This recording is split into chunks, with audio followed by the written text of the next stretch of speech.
যে ফজরের নামাজ পড়লো সে আল্লাহ তাআলার জিম্মায় ঢুকে গেল, আল্লাহ তাকে নিজের করে নিলেন। আল্লাহ বলেন, বান্দা এই ভোরে সেজদা করলা, ঠিক আছে, বাকি সারাটা দিন তোমার আমি দেখব, আমি দেখব।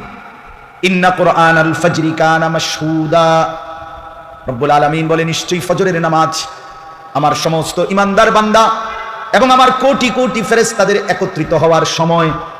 আল্লাহর নবী সাল্লাল্লাহু আলাইহি ওয়াসাল্লাম বলেন, সারা রাত এই জমিনে যত ফেরেশতা পাহারাদারি করে তারা সকলেই ফজরের নামাজের ওয়াক্তে আসমানে ফিরে যায়। আবার সারা দিন সন্ধ্যা পর্যন্ত যারা জমিনে পাহারাদারি করবে ওই ফেরেশতারা ফজরের নামাজের ওয়াক্তে নেমে আসে। আল্লাহর নবী বলেন, রাত্রিবেলার কোটি কোটি ফেরেশতা ফজরের নামাজের জামাতে অংশগ্রহণ করে এরপরে আসমানে উঠে, আর দিনের কোটি কোটি ফেরেশতা ফজরের নামাজের জামাতে শরীক হয়ে শুরু করে। তাজতামিউ মালাইকাতুল লাইলি ওয়া মালাইকাতুন নাহারি ফিল ফজর। এই জন্য আল্লাহ বলছে কানা মাশহুদা, ফজরের নামাজ হলো অ্যাসেম্বলির সময়। কিসের সময়? যেই প্রতিষ্ঠানে অ্যাসেম্বলি হয় ওই অ্যাসেম্বলির টাইমে শিক্ষক, কর্মচারী, ছাত্র সব নির্দিষ্ট জায়গায় দাঁড়াইতে হয়। খোলা এইটুকু মাঠের মধ্যে এটা অ্যাসেম্বলির টাইম, এনে সবাই থাকতে হয়।